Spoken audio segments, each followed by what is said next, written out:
Hi guys, it's Heather Hope again. Welcome back to my channel. Okay, so I wanted to read some stuff from Benigno Massaro. Please stick with this. This is really, really, really important to listen to. It's from his book, Super Accelerated Living, Benigno Massaro. Okay, so he talks about, and we talk about in my membership group, keep planting new seeds constantly. Be in the state of imagination. So I'm going to read this to you and talk a little bit. Learn to be in the non-physical and constantly plant new seeds, with the emphasis on constantly. How do you do this? By living more in your imagination than living in what is. Oh my God, how terrible. How could you say such a thing? We are not supposed to deny what is. The worst sin in many people's minds is to deny what is and to be in imagination. People think that's the stupidest, most irresponsible thing you can do. No, it's not. It's the most exciting thing you can do. It's how kids live. Just observe young children at play, and you'll see that they live mostly in their non-physical, or in the non-physical. What they're focusing on is their state of being, creating nonstop from their imagination, from what they see in the mind's eye.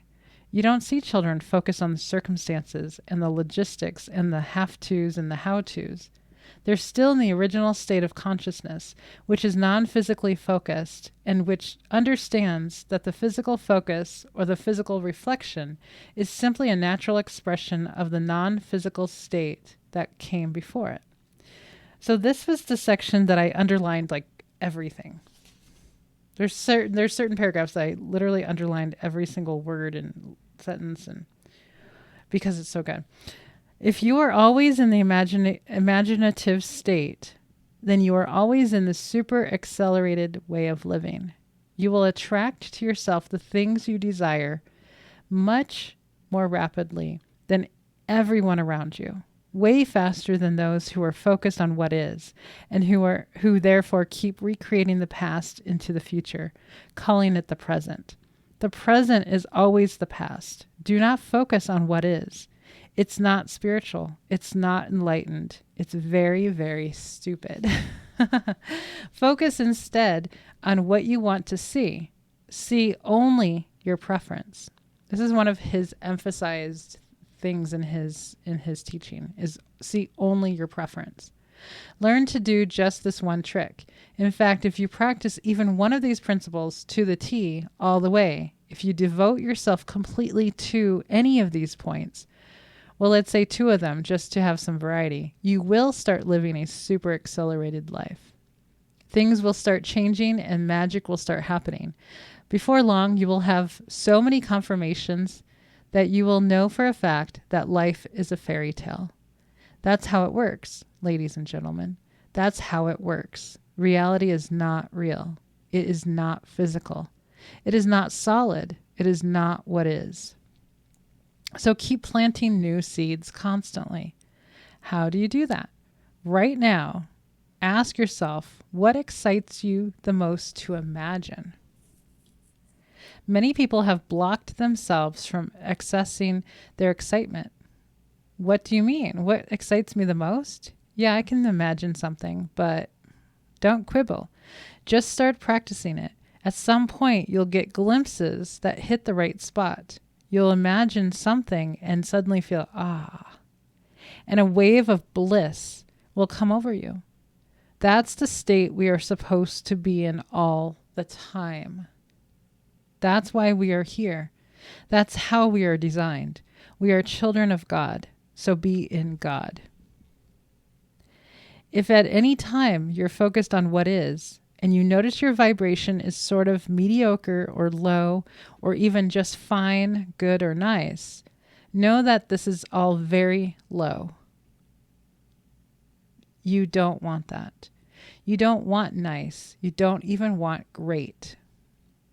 So the next bit I have completely circled. You want amazing. You want crazy, over the top, blissed out excitement. You want to be on fire. You want to be alive. That's why you were born. That's why you chose to be here, to create, to expand, to play, to have fun, to enjoy. You came here to overwhelm your experience with your chosen creation, your chosen theme, your chosen blueprint, your chosen intention, your chosen quality of consciousness. What is your desired quality of consciousness? Imagine everything that comes with that, everything that symbolizes it. It can be something as simple as a new car, but it can be also something as subtle and seemingly spiritually inclined as a non-dual state of being or self-realization, like Buddha.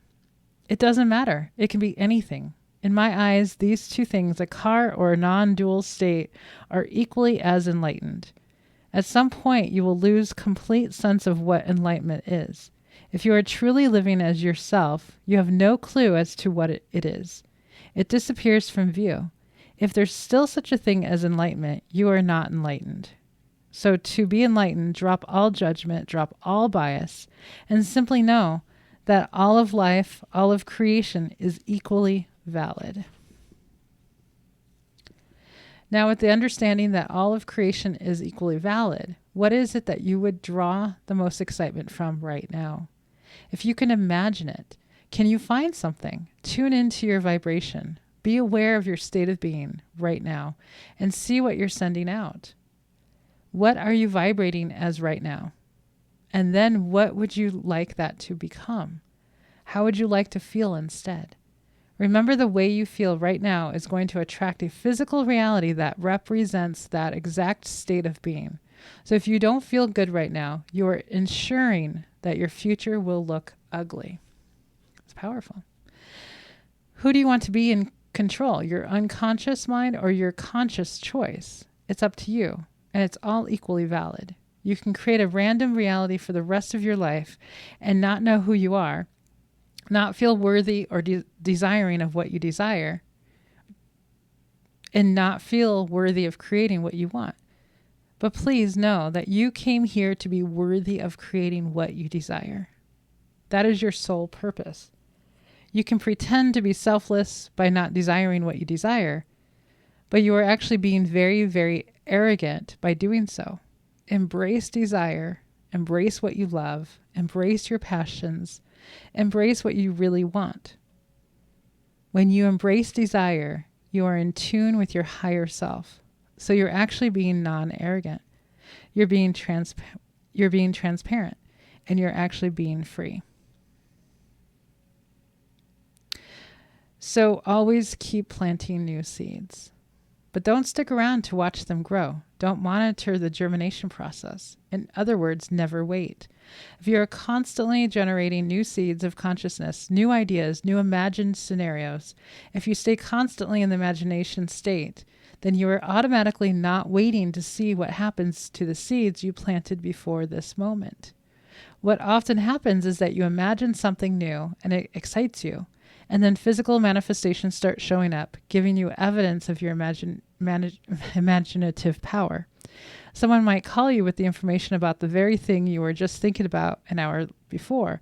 Like, oh, hey, I've got this job for you. Oh, awesome. That's exactly what I wanted. Then what happens for most people is that they get stuck on one single thing. Oh, yes, I manifested something. Boom. So they start to watch how it grows, which is the best way to kill your seed. This is waiting. Then things start showing up. When things start showing up, don't wait for them to fully blossom. Create something else. Generate something new. I call that being in the future presence, which I'll discuss soon. So constantly plant new seeds. Don't stop. At first, it might seem hard because you can only think of one or two things that you desire. But I promise that as you kickstart this, you will reactivate more and more of your passion. And the more you are connected, the more you are able to carry newer, higher vibrations, the more you are able to carry the torch of the one's desire to express itself in all possible ways. Your body, your mind, your circumstances, your life, your finances, your resources, your relationships will all take on a tone of being able to carry a greater flow of frequency, a greater amount of abundance. More and more dreams will be made manifest through this facet of consciousness.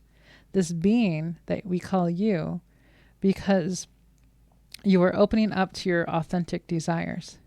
The more you do this, the more desires you will generate. Don't be afraid of this. At some point, you will learn to be in a state of desire all the time without filtering it through the idea that there can be lack. Then the state of desire itself will fuel you. So reown what you already are, which is the creator, the master, and master your state of being. Become precise, become exact, become clear, become desirous of being in a state of clarity, desirous of knowing who you are. Right now, you may associate the state of desire with a pain, with I don't have what I want, or there is a gap between where I am now and where I want to be. But the more you embrace the idea of desire, the more you get lost in the energy of desire, in the energy of imagination, the more you will start to access greater abundance and depth of desire. More expansive visions will come to you, things you couldn't think of before, things you never knew you would want. Suddenly you will start to desire these things.